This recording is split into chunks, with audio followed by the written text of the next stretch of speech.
ഇത്രയും നാള് ഇപ്പൊ കുറെ നാള് ഒരുമിച്ച് ജീവിച്ചെന്നല്ലെങ്കിൽ നമ്മൾ വീഡിയോസ് കാണുന്ന റിഫനെ അല്ലെങ്കിൽ സഫേനെയും മേനാസിനെയും മാത്രമേ കാണുന്നുള്ളൂ. ചിരിച്ച് കളിച്ച് നല്ല എൻജോയ് ചെയ്ത് വീഡിയോസ് എടുക്കുന്ന ആൾക്കാരെ മാത്രമേ ഞങ്ങൾ കാണുന്നുള്ളൂ.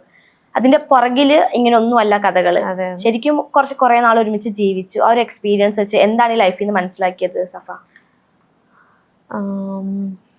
എന്താ ഇപ്പൊ പറയാ, അതില് എന്താ നമ്മളത്ര അഡ്ജസ്റ്റ് ചെയ്തിട്ട് കാര്യമില്ല എന്നുള്ളൊരു സംഭവം എനിക്ക് പറയാനുള്ളൂ. എന്ത് പ്രശ്നം ഉണ്ടെങ്കിലും ഞാനാണ് പിന്നെ വലിഞ്ഞു പോവാറ്.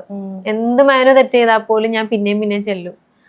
നമുക്ക് ലൈഫാണ്, ശരിയാക്കി എടുക്കണം എന്നുള്ളൊരു സംഭവമാണ്. പക്ഷെ ഇപ്രാവശ്യത്തിൽ എനിക്ക് എന്തോ ഭയങ്കര ഒരു വിഷമവും മെന്റലി ഞാൻ ഓക്കെ അല്ലാണ്ടായിപ്പോയി. അതുകൊണ്ടാണ് ഇങ്ങനെ ഒരു തീരുമാനം എടുക്കാൻ സിറ്റുവേഷൻ ഇതുവരെ എത്തിയിട്ടുണ്ടായിരുന്നില്ല. കാരണം തല്ല് കിട്ടിയിട്ടുണ്ടെങ്കിൽ പോലും കുട്ടീനോടൊരു സ്നേഹം ഉണ്ടെങ്കിൽ കുട്ടി എന്റെ കയ്യിലിരിക്കുമ്പോ തല്ലൂല. കുട്ടി അലറുമ്പോ, കുട്ടി കരയുമ്പോ ആ സൗണ്ട് എപ്പോഴും ഉണ്ട് എന്റെ ചെവിയില്. കൊച്ച് സൗണ്ട് ആക്കണം. അങ്ങനെ ഒരു സ്നേഹമുള്ള വാപ്പയാണെങ്കിൽ ഒരിക്കലും അങ്ങനെ ചെയ്യൂല.